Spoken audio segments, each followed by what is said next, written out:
नमस्कार जय जगन्नाथ पिला माने आज आम संस्कृत शिक्षायतनर यही प्रकोष्ठ मध्य दशम श्रेणी संस्कृत मंजरी आम अनुच्छेद 3 बुद्धिर्जस्य बलम तस्य अध्ययन करिबा।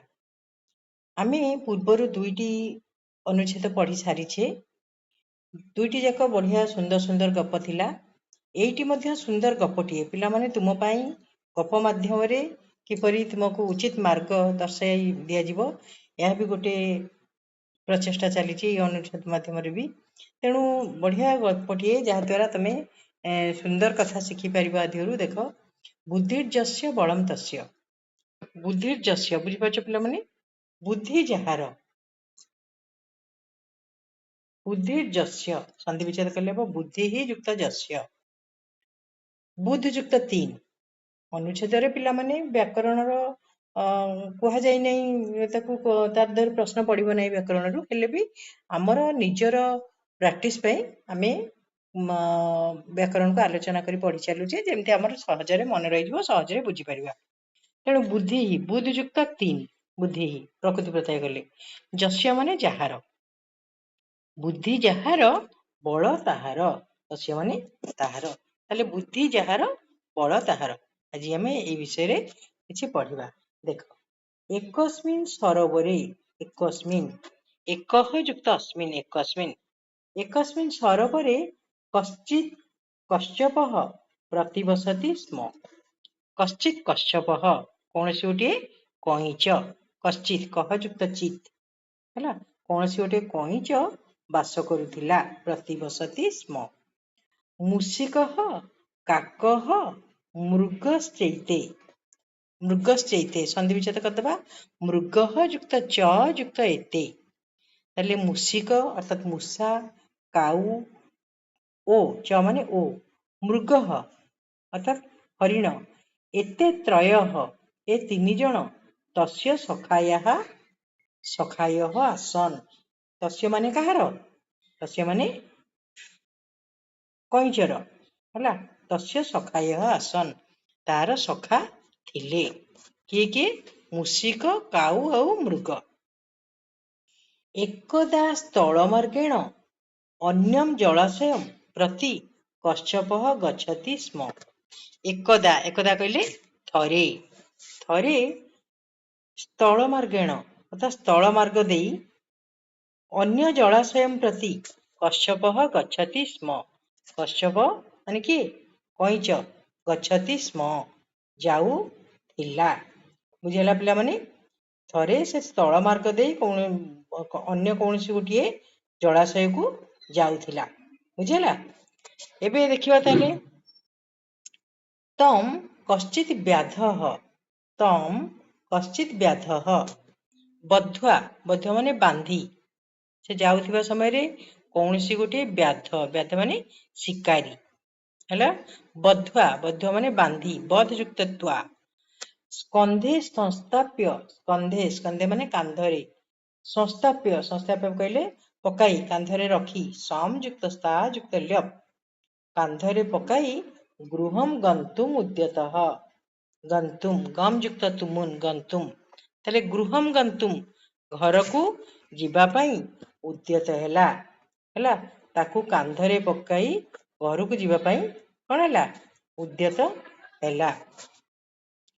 अथ अथ कहले एहा परे बंधुम विपदग्रस्तम दृष्ट्वा अथ कहले एहा परे मूषिकादयः मूषिक युक्त आदयः माने किए किए मूषा काऊ और मृग नहीं मूषिकादयः बंधुम विपदग्रस्तम दृष्ट्वा बंधुम माने कईचकू विपदग्रस्तम दृष्ट्वा दृष्ट माने देखी दुष्युक्तत्वा बंधु को विपदग्रस्त हबार देखी विपद पड़ीबार देखी दुखित हेले बुझेला बंधु कईच को विपद पड़ीबार देखी से माने दुखित हेले। ते कश्यपम मोचयितुम उपायम चिंतितवन्तः ते कश्यपम मोचयितुम उपायम चिंतितवन्तः ताले ते कहले से माने କଶ୍ୟପମ୍ ମୋଚୟିତୁମ୍, କଶ୍ୟପକୁ ବା କଇଁଚକୁ ମୁକ୍ତ କରିବା ପାଇଁ, ମୁଚ୍ ଯୁକ୍ତ ତୁମୁନ୍, ଉପାୟମ୍ ଚିନ୍ତିତବନ୍ତଃ, ଉପାୟ ଚିନ୍ତା କଲେ। ସେମାନେ କଇଁଚକୁ ମୁକ୍ତ କରିବା ପାଇଁ କଣ କଲେ? ଉପାୟ ଚିନ୍ତା କଲେ। ଉପାୟାନ୍ ଅନୁସୃତ୍ୟ, ବୁଝିପାରୁଛ?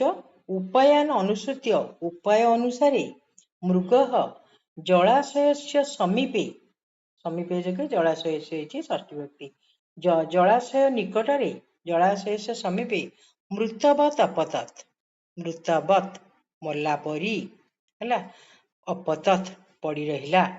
ତାହେଲେ ଉପାୟ ଅନୁସାରେ ମୃଗ କଣ କଲା ନା ଜଳାଶୟ ନିକଟରେ, ଜଳାଶୟ ସମୀପେ, ଜଳାଶୟ ନିକଟରେ ମୃତବତ୍ ଅପତତ୍ ଅର୍ଥାତ୍ ମଲା ପରି ପଡ଼ି ରହିଲା।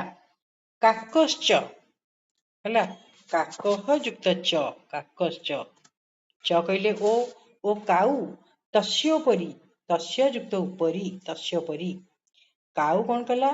ତସ୍ୟ ଉପରି ଉପବିଶ୍ୟ, ଉପବିଶ୍ୟ ବସି, ଉପଯୁକ୍ତ ବିଶ୍ ଯୁକ୍ତ ଲ୍ୟପ୍, ଉପବିଶ୍ୟ ଅର୍ଥାତ୍ ବସି, କାଉ କଣ କଲା? ମୃଗ ଉପରେ ବସି ଚଞ୍ଚୁଆ, ଚଞ୍ଚୁଆ ମାନେ ଥଣ୍ଟ ଦ୍ୱାରା, ବିଲିଖତି ସ୍ମ, ଚଞ୍ଚୁଆ ବିଲିଖତି ସ୍ମ, କାଉ ତା ଉପରେ ବସି ଚଞ୍ଚୁ ଦ୍ୱାରା ବିଲିଖନ କଲା ମାନେ ଖୁମ୍ପିଲା, ବୁଝିଲା? ଅଥ ଭ୍ରମଣ କାରଣାତ୍ ତୃଷାର୍ତ୍ତଃ ବ୍ୟାଧଃ, ଅଥ ଏହାପରେ, ଭ୍ରମଣ କାରଣାତ୍ ଭ୍ରମଣ କାରଣ ହେତୁରୁ, ତୃଷାର୍ତ୍ତଃ ବ୍ୟାଧଃ ଶୋଷିଲା ହୋଇଯାଇଥିବା ବ୍ୟାଧଟି, ସରୋବରାତ୍ ଜଳମ୍ ପିତ୍ୱା, ସରୋବରାତ୍ ଅର୍ଥାତ୍ କୋଉଥିରୁ? ପୁଷ୍କରିଣୀରୁ, ସରୋବରାତ୍ ଜଳମ୍ ପିତ୍ୱା, ପିତ୍ୱା ପିଲାମାନେ ହବ ପା ଯୁକ୍ତ ତ୍ୱା, ପିତ୍ୱା, ତାହେଲେ ସରୋବରରୁ ଜଳପାନ କରି, ଅଦୂରେ ପତିତମ୍, ଅଦୂରେ, ଅଦୂରେ ମାନେ ନିକଟରେ, ନାଇଁ ନ ଦୂରେ ଅଦୂରେ, ପତିତମ୍ ପତ୍ ଯୁକ୍ତ ତ, ତାହେଲେ ନିକଟରେ ପଡ଼ିଥିବା ମୃଗମ୍ ଅପଶ୍ୟତ୍, ମୃଗକୁ ଦେଖିଲା। ଭ୍ରମଣ କାରଣରୁ ତୃଷାର୍ତ୍ତ ହେଇଥିଲା, ତେଣୁ ବ୍ୟାଧଟି ସରୋବରରୁ ଜଳ ପିଇ ଦୂରରେ ନିକଟରେ ପଡ଼ିଥିବା ମୃଗକୁ ଦେଖିଲା। ଅତଃ, ଅତଃ ଏଣୁକରି, ସଃ ଜଳାଶୟସ୍ୟ ସମୀପେ, ଜଳାଶୟସ୍ୟ ସମୀପେ ଜଳାଶୟ ନିକଟରେ, କଶ୍ୟପମ୍ ନିଧାୟ କଇଁଚକୁ ରଖିଦେଇ, ନିଧାୟ ନିଯୁକ୍ତ ଧା ଯୁକ୍ତ ଲ୍ୟପ୍, ହେଲା, କଇଁଚକୁ ରଖିଦେଇ ମୃଗ ସମୀପମ୍ ଗତଃ, ମୃଗ ନିକଟକୁ ଗଲା, ମୃଗ ସମୀପମ୍, ସମୀପମ୍ କହିଲେ ସମୀପ ଯୋଗରେ ଷଷ୍ଠୀ ବିଭକ୍ତି ହୁଏ, ମୃଗସ୍ୟ ସମୀପମ୍ ଷଷ୍ଠୀ ତତ୍ପୁରୁଷ ସମାସ ହବ ଯଦି ସମାସ କରିବା। ଗତଃ ଗମ୍ ଯୁକ୍ତ କ୍ତ, ଗତଃ, ତାହେଲେ ସେ କଣ କଲା? ଜଳାଶୟ ନିକଟରେ କଇଁଚକୁ ରଖିଦେଇ ମୃଗ ନିକଟକୁ ଗଲା, ନାଇଁ କି ପିଲାମାନେ ମୃଗକୁ ଧରିବା ପାଇଁ ଗଲା। ଅସ୍ମିନ୍ ଅବସରେ, ଅସ୍ମିନ୍ ଅବସରେ, ଏଇ ସମୟ ଭିତରେ, ଏଇ ଅବସର ସମୟ ଭିତରେ, ଏଇ ଖାଲି ସମୟ ଭିତରେ, ମୂଷିକଃ ଆଗତ୍ୟ, ମୂଷା ଆସି, ଆଗତ୍ୟ ଆ ଯୁକ୍ତ ଗମ୍ ଯୁକ୍ତ ଲ୍ୟପ୍, ମୂଷା ଆସି କଶ୍ୟପସ୍ୟ ବନ୍ଧନମ୍ ଅଛିନତ୍, କଶ୍ୟପର ବନ୍ଧନକୁ କଣ କଲା? ଛିଣ୍ଡାଇ ଦେଲା। ବନ୍ଧନମ୍ ବନ୍ଧ ଯୁକ୍ତ ଲ୍ୟୁଟ୍, ଯେତେବେଳେ ସେ ହରିଣ ପାଖକୁ ଯାଉଥିଲା, କିଏ ସେ? ବ୍ୟାଧଟି ବା ଶିକାରୀଟି, ସେଇ ସମୟ ଭିତରେ ମୂଷା ଆସି କଇଁଚର ବନ୍ଧନକୁ ଛିଣ୍ଡାଇ ଦେଲା। ତତଃ ତାହାପରେ, ବନ୍ଧନ ମୁକ୍ତଃ କଶ୍ୟପଃ, ହେଲା, ତାହାପରେ ବନ୍ଧନ ମୁକ୍ତ କଶ୍ୟପ ଅର୍ଥାତ୍ ବନ୍ଧନାତ୍ ମୁକ୍ତ, ପଞ୍ଚମୀ ତତ୍ପୁରୁଷ ସମାସ, କଶ୍ୟପ ବନ୍ଧନରୁ ମୁକ୍ତ ହୋଇ କଇଁଚଟି ଜଳାଶୟଂ ପ୍ରବିଷ୍ଟ, ଜଳାଶୟ ଭିତରକୁ ପ୍ରବେଶ କରିଗଲା। ମୃଗ କାକଉ, ମୃଗ ଚ କାକଃ ଚ, ହେଲା, ମୃଗ ଆଉ କାଉ, ମୃଗ କାକଉ ଦ୍ୱନ୍ଦ୍ୱ ସମାସ ହବ ପିଲାମାନେ।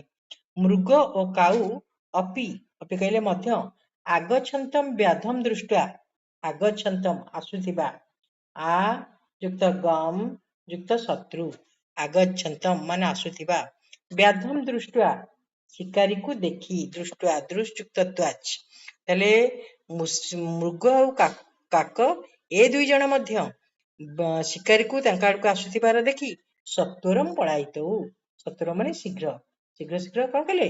ପଳାଇ ଗଲେ। ଅଥ ସ ବ୍ୟାଧଃ, ଏହାପରେ ସେଇ ବ୍ୟାଧଟି ମୃଗ ଲୋଭେନ, ମୃଗ ଲୋଭରେ ମୃଗକୁ ଧରିବା ପାଇଁ ଯାଇ, ପୂର୍ବ ଗୃହୀତମ୍ କଶ୍ୟପମ୍, ପୂର୍ବରୁ ଧରିଥିବା କଇଁଚକୁ ନ ପ୍ରାପ୍ତବାନ୍ ପାଇପାରିଲା ନାହିଁ, ପିଲାମାନେ ଜାଣିଲ, ମୃଗ ପଛରେ ଗୋଡେଇଲା ବେଳକୁ କଇଁଛ ବି ପଳେଇଲା, ମୃଗ ବି ପଳେଇଲା, କଇଁଛ ବି ପଳେଇଲା। ଅତଃ ସ ବ୍ୟାଧଃ, ଏହାପରେ ସେଇ ବ୍ୟାଧ ନିରାଶଃ ସନ୍, ନିରାଶ ହୋଇ, ସନ୍ ହେଲା ଅଯୁକ୍ତ ଶତ୍ରୁ, ନିରାଶ ହୋଇ ଗୃହମ୍ ପ୍ରସ୍ଥିତଃ, ଘରକୁ ଫେରିଗଲା। ହେଲା, ତେଣୁ ମୃଗକୁ ବି ପାଇଲାନି, କଇଁଛକୁ ବି ପାଇଲାନି। ସୃଷ୍ଟୁ ଉକ୍ତମ, ସୁନ୍ଦର ଭାବରେ ତେଣୁ କଥିତ ଅଛି, କଥା ଅଛି, ବଚ ଯୁକ୍ତ କଥା ଉକ୍ତମ। ଯୋ ଧ୍ରୁବାଣୀ ପରିତ୍ୟଜ୍ୟ, ଯୋ କହିଲେ ଯିଏ, ଯିଏ ସତ୍ୟକୁ ପରିତ୍ୟାଗ କରି ଅଧ୍ରୁବାଣୀ ନିଷେବତେ, ଅର୍ଥାତ୍ ଅଧ୍ରୁବ ବା ଅସତ୍ୟର ସେବା କରେ, ଧ୍ରୁବାଣୀ ତସ୍ୟ ନଶ୍ୟନ୍ତି, ତାର ସତ୍ୟ ତ ନଷ୍ଟ ହୁଏ ନିଶ୍ଚିତ ଭାବରେ, ଆଉ ଅଧ୍ରୁବମ ନଷ୍ଟମେବ ହି, ଆଉ ଯିଏ ମିଛ ସେ ତ ଯେମିତି ହେଲେ ନଷ୍ଟ ହବ ନା, ବୁଝିପାରିଲ? ତାହେଲେ ଯୋ ଧ୍ରୁବାଣୀ ପରିତ୍ୟଜ୍ୟ, ଯିଏ ସତ୍ୟକୁ ପରିତ୍ୟାଗ କରି ଅସତ୍ୟର ସେବା କରେ, ଅସତ୍ୟର ପଥ ନିଏ, ନିଶ୍ଚିତ ଭାବରେ ତାର ସତ୍ୟ ନଷ୍ଟ ହୁଏ, ଆଉ ମିଥ୍ୟା ତ ନଷ୍ଟ ହବା କଥା ସେ ହେବ, ବୁଝିପାରିଲ? ତେଣୁ ସବୁବେଳେ ସତ୍ୟର ପଥ ଛାଡିବା ଉଚିତ ନୁହେଁ। ଏବେ ଆମେ ସଂକ୍ଷିପ୍ତ ଉତ୍ତର କରିବା। କଶ୍ୟପସ୍ୟ କେ କେ ବାନ୍ଧବାଃ ଆସନ୍, କଶ୍ୟପର କେଉଁ କେଉଁ ମାନେ ବନ୍ଧୁ ଥିଲେ? ନା କଶ୍ୟପସ୍ୟ କିଏ? ମୂଷିକ, କାକ ଆଉ ମୃଗ, ତ୍ରୟଃ ବାନ୍ଧବଃ ଆସନ୍। ନାଇଁ, କଇଁଚର ମୂଷା, କାଉ ଆଉ ମୃଗ, ଏଇ 3 ଜଣ ବନ୍ଧୁ ଥିଲେ। 2ରେ ଅଛି ମୂଷିକାଦୟଃ ବାନ୍ଧବାଃ କଥମ ଉପାୟଂ ଚିନ୍ତିତବାନ୍, ମୂଷିକ ପ୍ରଭୃତି ବାନ୍ଧବ ମାନେ, ସାଙ୍ଗମାନେ କଥମ ଉପାୟଂ ଚିନ୍ତିତବାନ୍, କାହିଁକି ଉପାୟ ଚିନ୍ତା କଲେ? ନା ମୂଷିକାଦୟଃ ବିପଦଗ୍ରସ୍ତ ବନ୍ଧୁಂ ଦୃଷ୍ଟ୍ୱା, ନାଇଁ, ମୂଷିକାଦୟଃ ବନ୍ଧୁಂ ବିପଦଗ୍ରସ୍ତଂ ଦୃଷ୍ଟ୍ୱା ଦୁଃଖିତାଃ ते କଶ୍ୟପସ୍ୟ ମୂର୍ଚ୍ଛିତୁମ୍ ଉପାୟଂ ଚିନ୍ତିତବାନ୍। ବୁଝିଗଲା? ସେମାନେ କଶ୍ୟପର ମୁକ୍ତି ପାଇଁ ଉପାୟ ଚିନ୍ତା କଲେ। ଏବେ ତାପରେ ଦେଖିବା କଣ ଅଛି ପ୍ରଶ୍ନ। କଦା ବ୍ୟାଧଃ ମୃଗମ୍ ଅପଶ୍ୟତ୍, କେତେବେଳେ ବ୍ୟାଧଟି ଶିକାରୀକୁ ଦେଖିଲା? ନା ଯେତେବେଳେ ସେ କଣ, କଦା ବ୍ୟାଧଃ ମୃଗମ୍ ଅପଶ୍ୟତ୍ ଭ୍ରମଣ କାରଣା ତୃଷାର୍ତ୍ତଃ ବ୍ୟାଧଃ ସରୋବରତ୍ ଜଳମ୍ ପିତ୍ୱା ଅଧୂରେ ପତିତମ୍ ମୃଗମ୍ ଅପଶ୍ୟତ୍। ବୁଝିଗଲା ପିଲାମାନେ? ତାହେଲେ ଜଳ ଭ୍ରମଣ କାରଣରୁ ତୃଷାର୍ତ୍ତ ବ୍ୟାଧ ସରୋବର ନିକଟରୁ ଜଳ ପିଇ ନିକଟରେ ପଡିଥିବା କାହାକୁ, ମୃଗକୁ ଦେଖିଲା, ନାଇଁ କି? ତାପରେ କ୍ୱେଶ୍ଚିନ୍ କଣ ଅଛି, ବ୍ୟାଧଃ କଥମ୍ ବିଫଳଃ ଜାତଃ ଅଭବତ୍, ବ୍ୟାଧ କାହିଁକି ବିଫଳ ହେଲା? କାରଣ ବ୍ୟାଧ କଣ କରୁଥିଲା? ସତ୍ୟକୁ ତ୍ୟାଗ କରି ଅସତ୍ୟକୁ କଣ କଲା? ଆଶ୍ରୟ କରିଥିଲା। ତେଣୁ ମୃଗ ଲୋଭରେ ପୂର୍ବରୁ ଧରିଥିବା କଶ୍ୟପକୁ ମଧ୍ୟ ସେ ପାଇପାରିଲା ନାହିଁ, ତେଣୁ କଣ ହେଲା? ବିଫଳ ହେଲା। ତାପରେ ଆମେ ଦେଖିବା ପିଲାମାନେ, ଅତି ସଂକ୍ଷିପ୍ତମ୍ ଉତ୍ତରମ୍ ଲିଖତ, ଅତି ସଂକ୍ଷିପ୍ତମ୍ ଉତ୍ତରମ୍ ଲିଖତ, ଅତି ସଂକ୍ଷେପରେ ଉତ୍ତର ଲେଖ। କଶ୍ୟପଃ ସ୍ଥଳମାର୍ଗେଣ କୁତ୍ର ଅଗଚ୍ଛତ୍, କଶ୍ୟପଃ ସ୍ଥଳମାର୍ଗେଣ ଅନ୍ୟ ଜଳାଶୟମ୍ ଅଗଚ୍ଛତ୍, କଶ୍ୟପଟି ସ୍ଥଳ ପଥରେ ଅନ୍ୟ ଏକ ଜଳାଶୟକୁ ଯାଉଥିଲା, ନାଇଁ, ଅନ୍ୟ ଜଳାଶୟମ୍, କୁତ୍ର ଦେଇଛି, ଅନ୍ୟ ଜଳାଶୟମ୍। ବ୍ୟାଧଃ କଶ୍ୟପମ୍ କୁତ୍ର ସଂସ୍ଥାପ୍ୟ ଗୃହମ୍ ଗନ୍ତୁମ୍ ଉଦ୍ୟତଃ, ବ୍ୟାଧଟି କଶ୍ୟପକୁ କେଉଁଠାରେ ରଖି ଘରକୁ ଯିବାକୁ ଉଦ୍ୟତ ହେଲା? ନା ସ୍କନ୍ଧେ, ସ୍କନ୍ଧେ ମାନେ କାନ୍ଧରେ, କାନ୍ଧରେ ରଖି ଘରକୁ ଯିବାକୁ ଉଦ୍ୟତ ହେଉଥିଲା, ନାଇଁ କି ପିଲାମାନେ? ଏବେ ଗ ଦେଖ, ବ୍ୟାଧଃ କଥମ୍ ତୃଷାର୍ତ୍ତଃ ଅଭବତ୍, ବ୍ୟାଧ କାହିଁକି ତୃଷାର୍ତ୍ତ ହେଇଥିଲା? ନା ବ୍ୟାଧଟି ଭ୍ରମଣ କାରଣ ହେତୁରୁ, ନାଇଁ, ବ୍ୟାଧଟି ଭ୍ରମଣ କାରଣ ତୃଷାର୍ତ୍ତଃ ଅଭବତ୍, ଭ୍ରମଣ କାରଣ ହେତୁରୁ ତୃଷାର୍ତ୍ତ ହୋଇଥିଲା। ତାପରେ ଅଛି କଉ ସତ୍ୱରୁ ପଳାୟିତୌ, କୋଉ 2 ଜଣ ଶୀଘ୍ର ପଳାଇଗଲେ? ନା ମୃଗ ଆଉ କାକଉ, ନାଇଁ କି? ମୃଗ କାକଉ, ଏଇ ଆନ୍ସରଟା ହେଲା ମୃଗ କାକଉ, ମୃଗ ଏବଂ କାଉ ଏଇ 2 ଜଣ ଶୀଘ୍ର କଣ କଲେ? ପଳାଇ ଗଲେ। ତାପରେ ଶେଷ କ୍ୱେଶ୍ଚିନ୍ ଅଛି, ବ୍ୟାଧଃ କୀଦୃଶଃ ସନ୍ ଗୃହମ୍ ପ୍ରସ୍ଥିତଃ, ବ୍ୟାଧଟି କଣ ହୋଇ ଘରକୁ ଫେରିଲା? ନା ବ୍ୟାଧଃ ନିରାଶः ସନ୍। ବ୍ୟାଧଃ ନିରାଶः ସନ୍ ଗୃହଂ ପ୍ରସ୍ଥିତଃ। ବ୍ୟାଧଟି ନିରାଶ ହୋଇ ଗୃହକୁ ପ୍ରତ୍ୟାବର୍ତ୍ତନ କଲା। ହେଲା ପିଲାମାନେ, ଆମେ ଏଇ ତୃତୀୟ ଅନୁଚ୍ଛେଦଟି ପଢ଼ିଲେ ଏବଂ ତାର ପ୍ରଶ୍ନ ଉତ୍ତର କଲେ। ମୁଁ ଭାବୁଛି ତୁମେମାନେ ବୁଝିପାରିଥିବ। ଏବେ ତୁମେ ତାର ଓଡ଼ିଆ ଅର୍ଥ କର ଏବଂ ସରଳାର୍ଥ କରିକି ତାକୁ ନିଜ ଖାତାରେ ଲେଖ। ଆଉ ଟିକେ ଅଭ୍ୟାସ ହେଇଯିବ। ଆଜି ପାଇଁ ଆମେ ଏଇଠି ରଖିବା। ପୁଣି ଥରେ ଆଉ ଗୋଟେ କ୍ଲାସରେ ଆଉ ଅନ୍ୟ କିଛି ନେଇ ଆସିବା। ଆଜି ପାଇଁ ଏତିକି।